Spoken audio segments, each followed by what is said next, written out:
And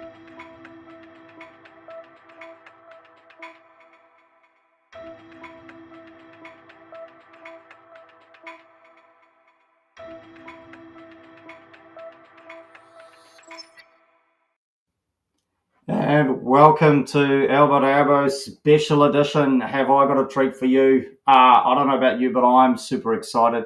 It was only a few months ago we got the great news that New Zealand, Rotorua BMX, will be hosting the opening rounds of the UCI BMX World Cup. Now, if you were watching this weekend and you saw that action, it is going to be hot and it's going to be in our backyard, and I am stoked. Can't wait. And with me tonight, I'm very lucky to have a number of special guests to talk to us all about this and to explain a bit more about it, how we got it, what we can expect from the event. And so really super excited. So first up, the one we all know, Mr. Dion Ernest. How are you this evening, sir? Yeah, really good, actually. Really, really good. Now, it's an exciting time. It is a very exciting time, mate. Now, listen, where are you still traveling the world, or are you back home finally? Now I'm home, sweet home. It's been a long time, but no, it's great. Great to be back in New Zealand. Great to be with family. Got a couple of mementos. Nice. Got a medal there and a little coup and things like that. So fantastic. Did you win the medal, just out of curiosity? Oh, you know I didn't. Nice, mate. Hey, good to have you. Now, while you're an important guest, you're not our only guest. I'd also like to invite Jeanette Douglas. Jeanette, how are you this evening? Very good. Thank you very much for having us, Brenton. Not a problem. Great to thank you for having me. More like it. Since I've started this thing, it's a little bit awkward, to be fair. I generally run around BMX tracks, trying to convince people to talk to me. And I stalk them on their Facebook pages, and it gets a bit dodgy at times. And so the fact that we can have this conversation, albeit over the internet and not next to each other, is fantastic. A great opportunity for me. So thank you for having me. And listen, last but certainly not least tonight, we got Chris Christensen. Chris, how are you this evening? Good, thank you. And what are you currently doing, Chris? What's your current role? So I am the event director at Cycling New Zealand, and I've been here in this role since December. So not quite there for a year yet. Fantastic. No, listen, I did warn you. We are going to throw you all the big hard curveball questions.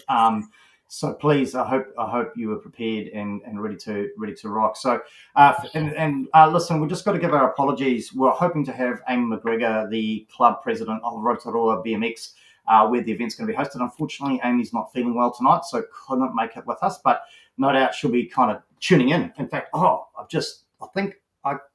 hey Amy, how are you? Good to have you online, albeit not talking to us, but that's okay.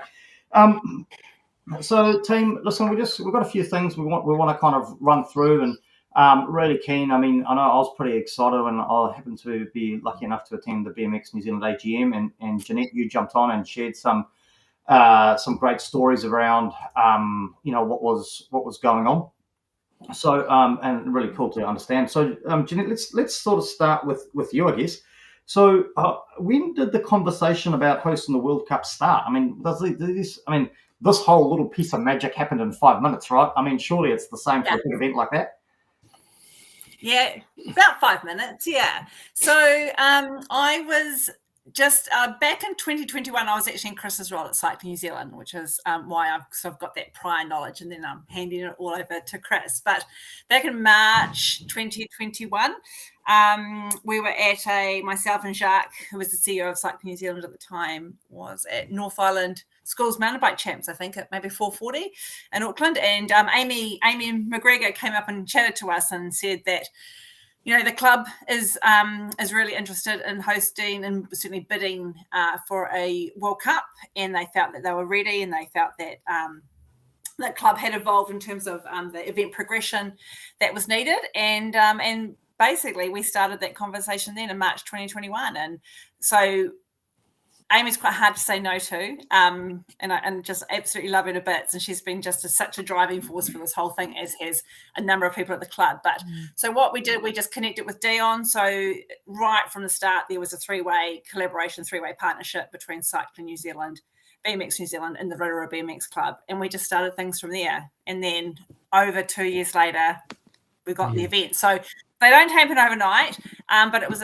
what was really super cool was the fact the way that those three entities just worked in a partnership with a really shared goal, which was really cool. And that even if we didn't get it, to be fair, it just the collaboration that happened, that was worth it. It was really cool. No, fantastic. Now, Jeanette, we might just need to off-air check that you've got the right cell phone number for me, because recently you and I only got in touch recently, not that long ago. So as far back as you started this conversation. So, just want to make sure that keep those communication channels open and make sure that you know how to get hold of me. So Chris, I mean, you've been at Cycling New Zealand, you said, since December. So, when did you kind of get your feet under the desk, and are you kind of under there running at the moment?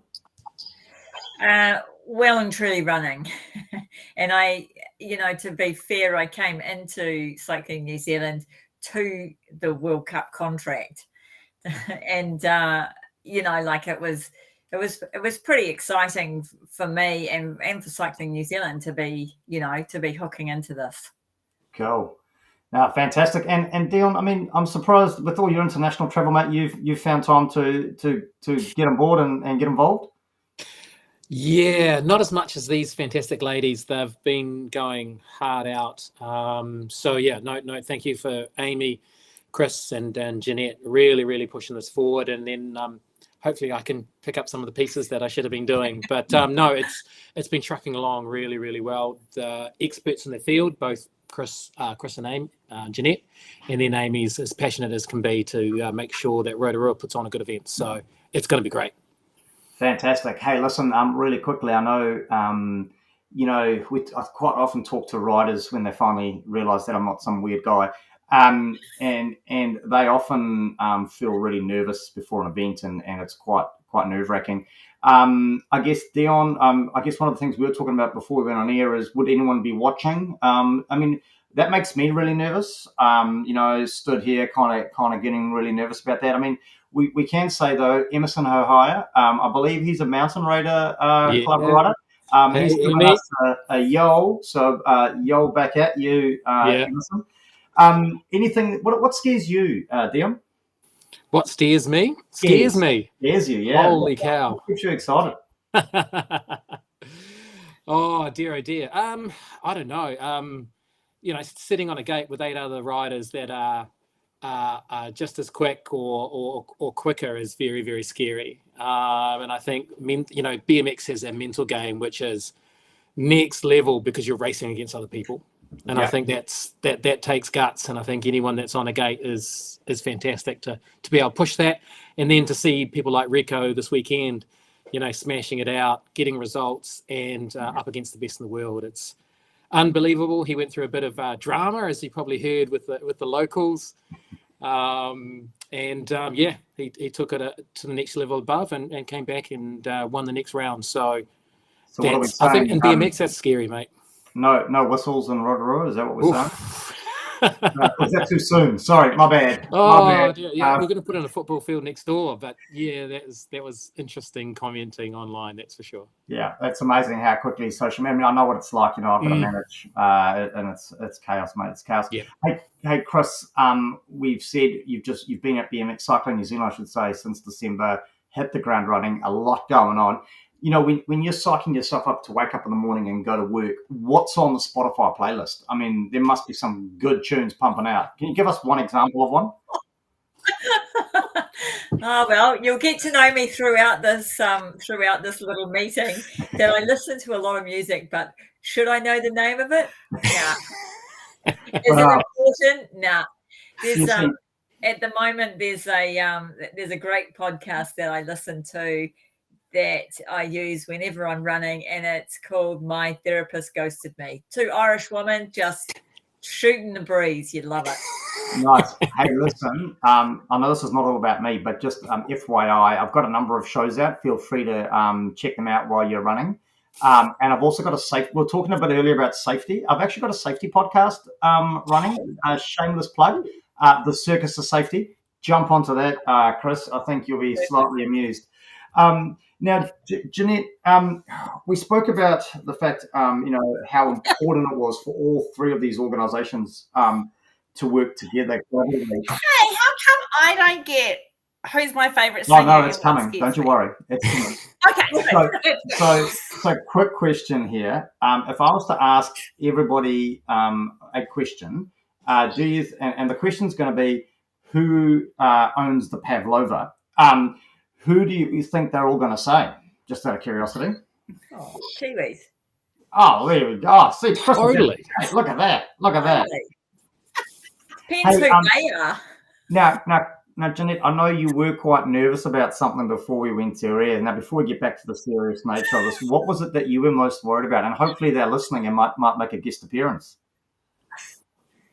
I just had to be really firm with my husband that he didn't walk in. Sometimes he just walks in and thinks he's funny and wanders through and stuff because he thinks it's just a a normal meeting. And I was just like, oh my god, this is live. It's really live. So so far so good. Well, hey, Jeanette, I'm always looking for a co-host, so we could audition here live on air. So hey, but listen, it's not about that. We've got to keep on because this is a really important show. I've worked. You'd be surprised. I have prepared. I've got show notes. I try to be professional about it, but I've kind of decided that they've gone out the window already. So we're going to just wing this. But Jeanette, I guess on behalf of Rotorua BMX, we've acknowledged no doubt Amy's live streaming and watching in. I mean, how important is this for them? I mean, how stoked must they be? Oh, it's well, not speaking on their behalf, but I can just see it in them. They are just super, super proud. And I think that's probably the word that sums it up. They've worked incredibly hard. I think the vision for this track and for hosting an event of this stature started 10 years ago. And there's people at the club still, like Rupert and Amy, who were there right at the start. And there's people still involved, Kylie, Mal, Carol. And they're all still contributing in some way or form to the club and to the sport of BMX. And I'm just so incredibly proud that I get to play a part in realizing their vision, to be honest. That's what gets me up in the morning, is to be contributing back to the sport of BMX generally, the community of BMX across New Zealand, and being a small part of helping that club fulfill their vision. It's super, super special. Yeah, no, great. And no doubt we'll be able to get them on a little bit later on as we work on the I'm looking at it now, marketing build up to the cup. That's all I've got so far. So if there's any other ideas, please. Road to Rotorua. There we go. Hey, Chris, I guess for Cycling New Zealand, I mean, how important is this event for Cycling New Zealand? Oh, I mean, it's huge, really. It's got the capacity to show the slightly younger people in the race what it's going to be like to have a World Cup here. There's, it's got some capacity to sway selection in terms of Olympics, the team for Olympics. Yeah. On a really good day, we might even make top 10 category if we're lucky. This is the evolution of sport. So we've got to be able to put money into the top tier, which is our BMX World Cup, to bring on the bottom tier, which is the little 5-year-olds at the Cambridge racing track. Yeah, and how cool is that? I mean, they're going to get to see their heroes, right, live in person, which is pretty excited. I mean, Dion, for BMX New Zealand, I mean, how exciting is this, right? Oh, it's extremely exciting, and it's really neat that we have clubs that want to put their reputation and their lives on the line, in essence, to actually go, right, I'm going to put my hand up, we're going to put on a World Cup. Because the sport itself is not BMX New Zealand. The sport is all these different clubs creating a sport. Yeah. So, Amy's just picked her hand up and gone, actually, we want to take it to the next level. What can we do? And then BMX New Zealand has just proud to get behind that. And then get Cycling NZ on board, who are just let's get BMX to the next level. So it's fantastic, absolutely fantastic.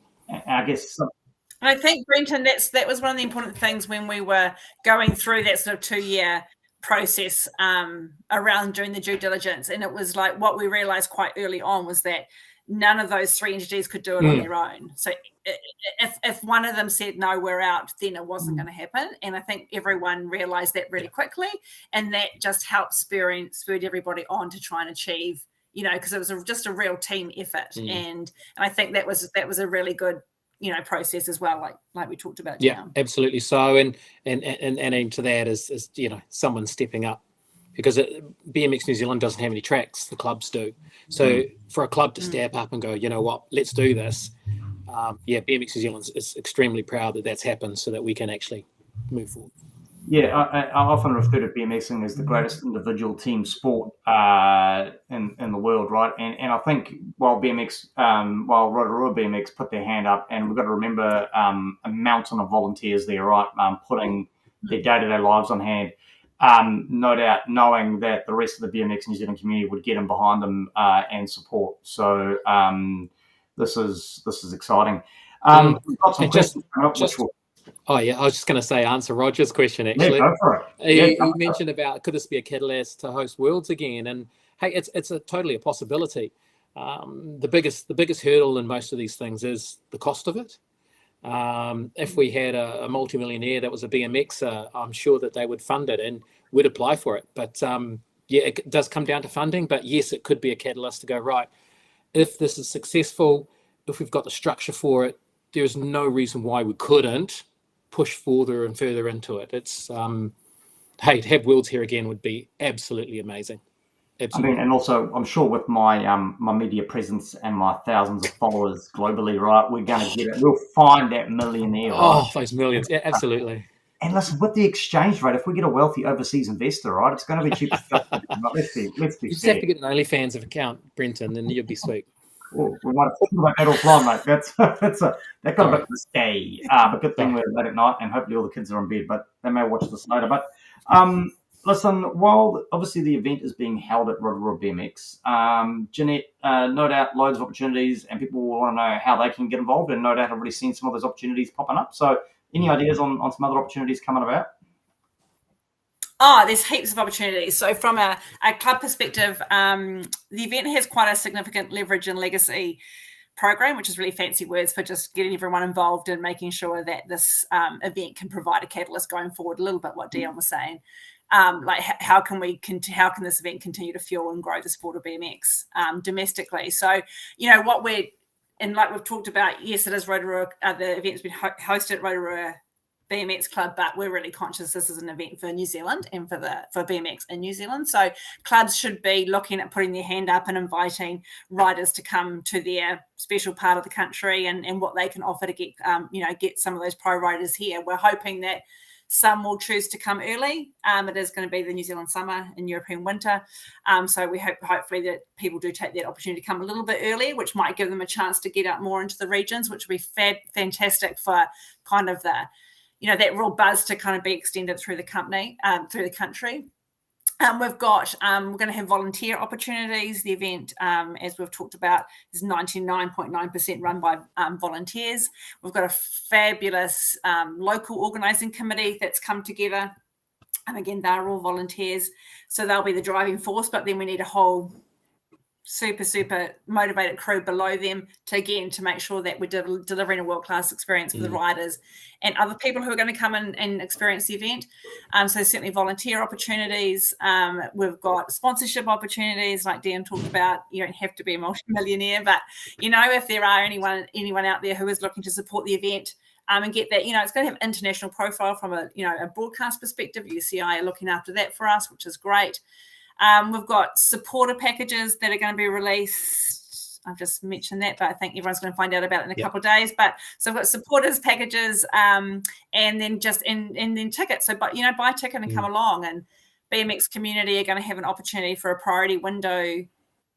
Am I breaking news here, Brenton? I'm not sure, but anyway, So on the 24th, the 24th of October, BMX New Zealand members will have a priority 1 week window. So they'll be able to purchase the first chance to get a ticket, supporters packages.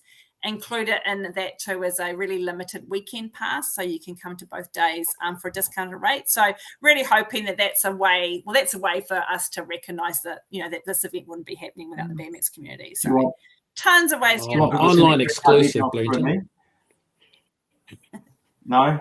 You want people to send their credit card details through me? Oh, absolutely, through you. The only way to purchase is through me. That way. You can trust this guy. Yeah. Awesome. No, Jeanette, that's awesome and great to finally, I think you've just launched my little TV show into the next stratosphere with breaking news. We're going to have to do a whole new segment. That's awesome. E to E exclusive. We need some sort of graphics as well. I want that kind of, Love it. Hey, Chris, obviously we've spoken about the Army Volunteers. Great to see Cycling New Zealand getting in behind it as well. I mean, they've obviously got you as a dedicated resource. No doubt fully in behind and providing the powerhouse that we need to make an event like this happen. Well, we're fully in behind it. I'm not sure about the powerhouse. I'm not sure how many people you think work at Cycling New Zealand, but it's a very small amount. What I would say though is additionally to what Jeanette said is that this event is a huge event for New Zealand. It's absolutely huge. So the BMX community might be small, but the event itself, a World Cup here, is massive. It's the pinnacle. And, like none of these sports, BMX, Rotorua Club, Cycling New Zealand, none of us have pots of money. And so we are solely reliant on people getting behind this event one way or another. And I just want to reiterate what Jeanette said, buy a ticket, come along, buy a supporters package and give away what goes with that. Get on board, slip us $1,000, slip us $10,000. Whatever you need to do. If you like BMX and you're really, you're really fizzing about the fact that there's a World Cup here, get in behind and financially support it. And if you can't do that, get in behind and support it with your volunteerism. What I noticed the other day was a sneaky mountain biker coming in to do some volunteer work along with the BMXers. And, what I thought was what a great way to find out what a World Cup event is like and what it takes to put on a World Cup event, because they'll take all that knowledge and take it back to their mountain bike community. Next thing, we'll be on TV with you talking about the Mountain Bike World Cup. I just want to let Dion know if I get poached by mountain biking New Zealand, and I'm well open to offers of any free, paid, whatever, my commitment will remain to BMX New Zealand. Dion, we've got that contract that was under duress. Remember, so correct. We'll hold you to that. Hey, so Dion, listen, no doubt UCI right in behind this event as well. I'm assuming they've been to New Zealand. I've got to ask a really serious question. I mean, I love Rotorua, love it to bits. But, I mean, let's be fair. What was their first reaction when they drove into Rotorua? What was their first response? I mean, let's be fair. Generally, I think anyone that turns up that hasn't been there before is like, ooh-wee.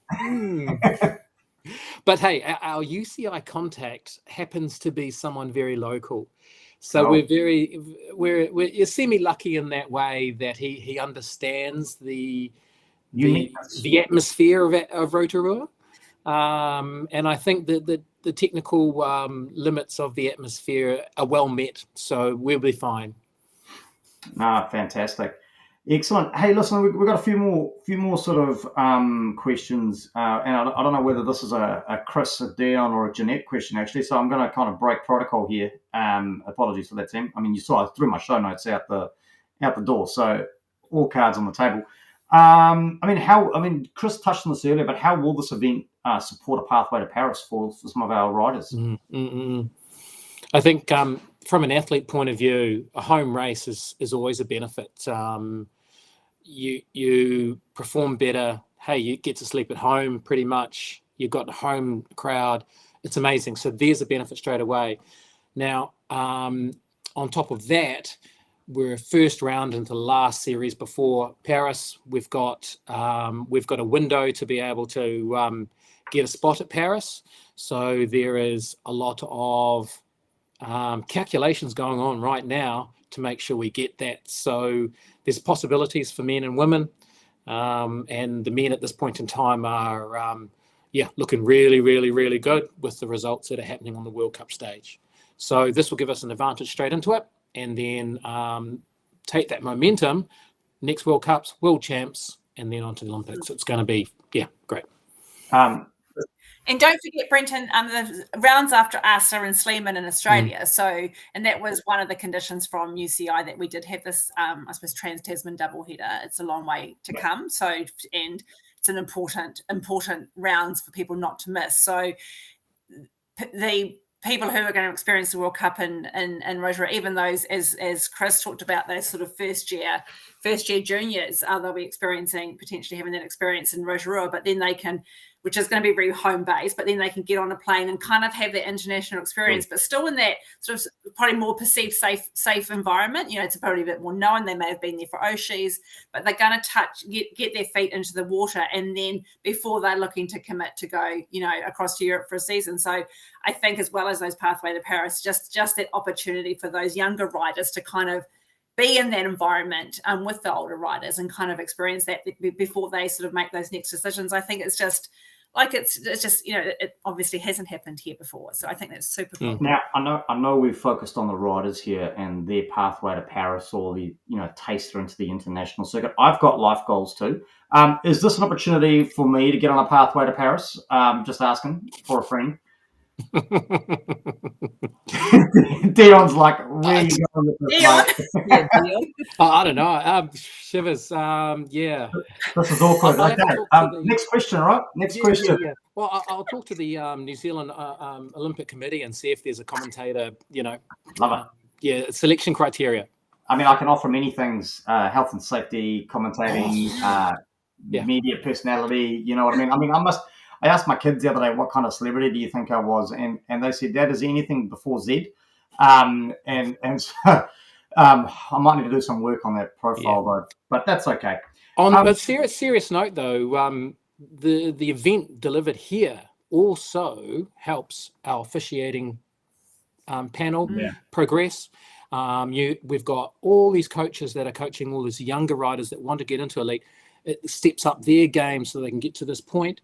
It steps up our eventing team, having people like Jeanette and Chris on board is pulling our eventing team along as well. There's so many levels of progression here just by having it in New Zealand.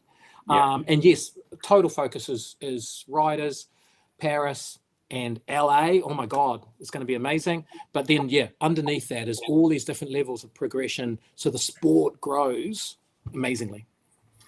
Cool. Hey, we touched on it a little bit, and I know there's a hope that some of our riders will be coming over to our shores a bit early. When do you think we're going to start to get a feel for who's going to be turning up for the rounds here in Rotorua?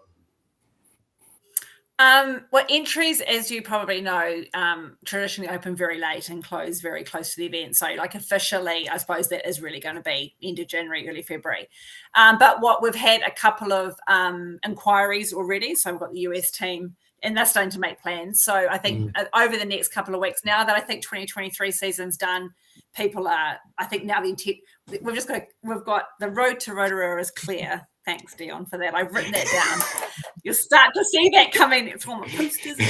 Yeah, but I think now that everyone's going to take a breath after the 2023 season, and that stuff is gone. So I think we're now going to start to probably start to hear a lot more. But we've got the pre-event track training opportunities open next week as well to start booking and all that kind of stuff. And I know that for most of these teams, it's likely to be their first time, certainly. Maybe in New Zealand, but certainly in Rotorua. So there's undoubtedly going to have questions, and that's what we're really excited to be able to kind of provide that level of service as well. I know when the club had Oceanas, certainly, the Australian riders who came were really complimentary around our sort of hospitality and our welcome and friendliness and all that kind of stuff. And that's part of what we want to push forward for the World Cup as well. So we're sort of really open and want to help them as much as we can, because what's really important for us, and this is just when we get really competitive as well, to be fair, but we want people to be still talking about Rotorua in 2025, so when they leave here,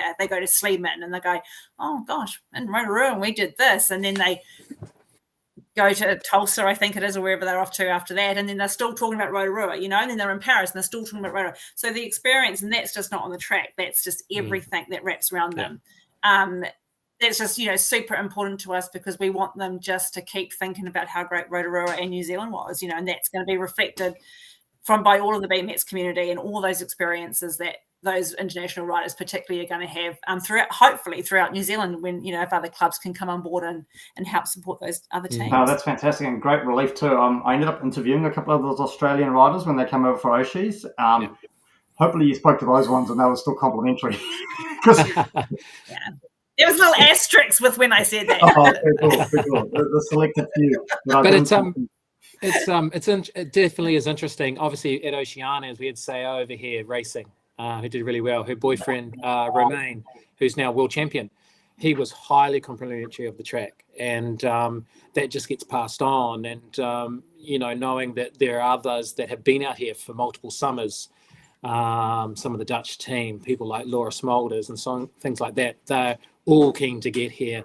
And so we'll see a lot of the big names over here for that. It's going to, But even like when you think, because it's like Sarah Walker is part of our advisory group as well, and it's been fantastic having sort of kind of still, she's got that reflective view around, but she's also still really connected to the BMX elite community. So it's fantastic to get her input. But so we've got people like her who are still attracting people to New Zealand, but then we've got Kurt and we've got Matt. So we've got people, from that coaching perspective who are still, are very high up in those international BMX communities. And no doubt people will be coming early to work with people like Kurt and Matt. Which is, again, that's that whole coaching pathway that Dion was talking about. Yeah, a bit awkward. Sarah Walker's not responding to my DMs. Not quite sure what's going on there, but that's okay. She's travelling a lot at the moment. Okay, now that's cool. Hey, listen, and enough about the riders now. A little bit of fanboying going on here. Max Kluwer or the English speaker Neil Stewart. Do we know if they're coming over here? I really want to meet up with those guys. That'd be awesome. If I'm allowed to say, I don't think no one said I couldn't, but Max is coming. Hey. So Max will be our in-stadium commentator, and what they haven't yet decided is how for the broadcast, whether that's done remotely or whether they will bring a team. Maybe they might be doing that remotely, but so certainly from an in-stadium perspective, Max is certainly planning to. Obviously, there's a few months to go, but it is in his plan to be in New Zealand. If he gets COVID or, I don't know, needs his bags carried or something, roll up. I've already passed on the lead. What was your name again? Brenton. Hey, Chris, listen, I know Cycling New Zealand has got some really high ethics within their organisation. Now, how much would it cost me to slip you to get the details of the flights of all the international teams coming in so I can meet them at Auckland Airport purely to welcome them to Aotearoa? Oh, sounds awesome. You could be the one-person welcoming committee. We'll make it happen. Someone's got to be there, right? And I'm prepared to be that guy. Absolutely. I don't do after hours. I generally only do Monday to Friday, 9 to 5. So if we can make it work sometime amongst there, I'm sure my employer will give me the time off. It'd be amazing. Haven't you read your job description for the event yet, Brenton? It's like, and everything is reasonably requested. I think, Jeanette, that's that issue we're having with my phone number and my email address. Things don't seem to be getting through. So we'll have to take it there. But hey, listen, Tim, I think I've taken up a lot of your time tonight. I really appreciate you coming in so late. We've had some great views coming through. I can see the number of views we got there, and no doubt this will be available on all of our social media channels well into, I don't know, once it's on the internet, I don't think it can come off. So this will be there for eternity, really. So, Chris, firstly, massive thank you. Really appreciate you coming on and meeting you and having a chat. And great to see Cycling New Zealand support in there. So, massive thank you to you. Jeanette, your energy to help pull this all together is phenomenal. So, really looking forward to when that email issue gets sorted out, working with you. And Dion. Been a pleasure, mate. Been a pleasure. But no, hey, listen, really look forward to it. It's going to be great, man. This is going to be epic. This is the thing dreams are made of, right? And it's going to be here in our backyard. Any more breaking news, Jeanette? Reach out. if the phone numbers aren't working, get on my socials, the TikToks. I'm on TikTok. I'm on Insta. I'm on Threads. I'm on YouTube. So there's no way you can't get hold of me. So feel free to reach out. But it's been a pleasure, and no doubt we'll talk soon. Have a great evening. Yeah. Thanks. Thanks,